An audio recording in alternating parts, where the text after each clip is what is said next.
Dear students, this is the second part of the video for the same chapter towards the modern period. Now we will study about some relevant factors which were responsible for the rapid growth during the modern period. Many changes and reforms had taken place which were helpful in the beginning of the modern period. These factors included voyages of discovery and the Industrial Revolution. So, first, let us take voyages of discovery.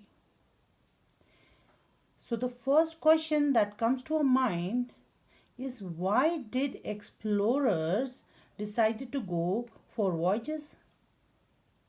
What was the need to do so? The answer to this is that in the 15th century, the traditional overland trade route to the east became blocked. The only trade route which connected the west means European countries with the east, Asian countries. Hence, the Europeans began seeking alternative sea routes for trade. To fulfill the need of time, many inventions and discoveries took place. Some inventions are as following: the mariner's compass, astrolabe, and quadrants.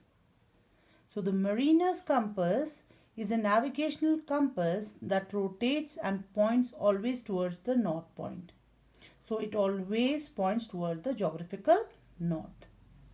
Astrolabe is determined the altitude of the celestial bodies. Quadrants, it was also an early instrument for measuring altitude of celestial bodies.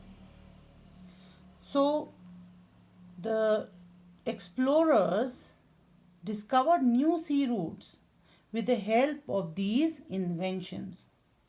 Some other inventions and other factors were also helpful for these risky voyages.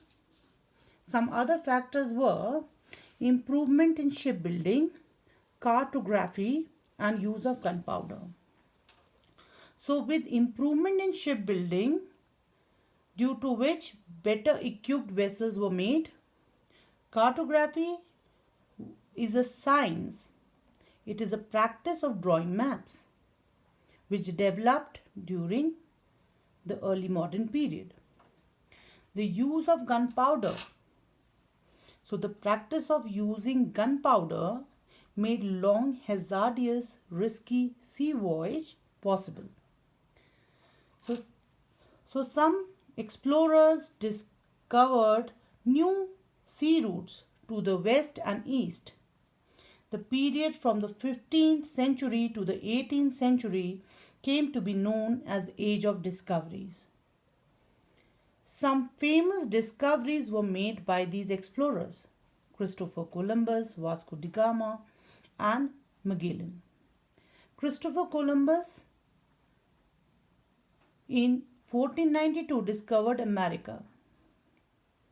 Vasco da Gama in 1498, he was a Portuguese navigator who discovered sea route from Europe to India. Magellan, he named and crossed Pacific Ocean sea route to Asia. So now I'll explain you about constitutional monarchy, which was the first political reform of that time. So, as I told you, changes and reforms in the early modern age or modern period, the first political reform was constitutional monarchy. Now, it came into existence due to the discovery of new lands, which led to tremendous expansion in trade. The merchants accumulated, means collected enormous wealth, huge wealth. They became wealthier. So the merchants and the middle class grew wealthier day by day and also became politically powerful. Therefore, now they demanded that the rulers share power with them. So, after a prolonged struggle in 1688, the first political revolution occurred in England. And for the first time in history, the king agreed to be responsible to the representative body of the people known as Parliament. Now, let us discuss the Industrial Revolution, which was responsible for the rapid economic growth of the modern period. So, Industrial Revolution. By the end of 18th century, wealthy merchants had set up factories. Industrial Revolution started in Britain. It is characterized by introduction of machines, use of steam power, and the mass production of manufactured goods. So thus industries came into beginning where goods were manufactured in factories.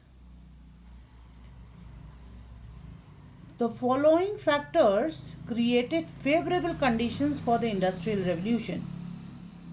The first one is improvement in agriculture. So new agricultural techniques resulted in greater agricultural production, which led to surplus food. Surplus means more than required, which gave higher income to the people, and now they had more capital that could be invested for starting industries. Now let us see how mineral resources were helpful in Industrial Revolution.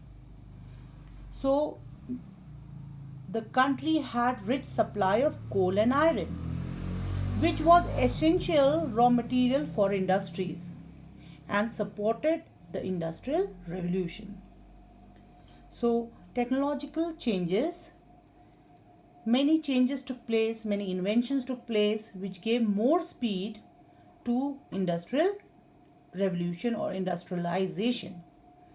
So inventions using steam energy further powered the Industrial Revolution. Newcomen devised a pump using steam power. James Watt improved on and invented the first steam engine in 1769. Now steam engine powered by coal drove the machinery in the production. So now machine made goods were made. Transportation helped to form a network for supply of raw material and supply of factory made goods to the market.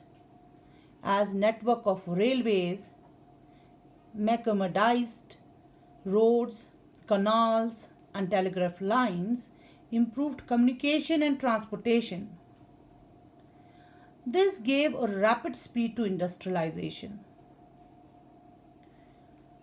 British colonies as suppliers and consumers. So British had forcefully acquired many territories. These acquired territories were known as colonies. So the British forcefully acquired the territories of weaker rulers, and these territories were known as colonies. The people living in these colonies were known as colonists, and the powerful country which colonized the weaker country was known as colonizer. So British was a colonizer here. So British had colonized many weaker countries, many territories, and they used these colonies as their source of raw material for the growing industries. So they used them as supplier of raw material. They also used these colonies as their ready market for the sale of manufactured goods. So here they used these colonies as consumers for their factory made goods.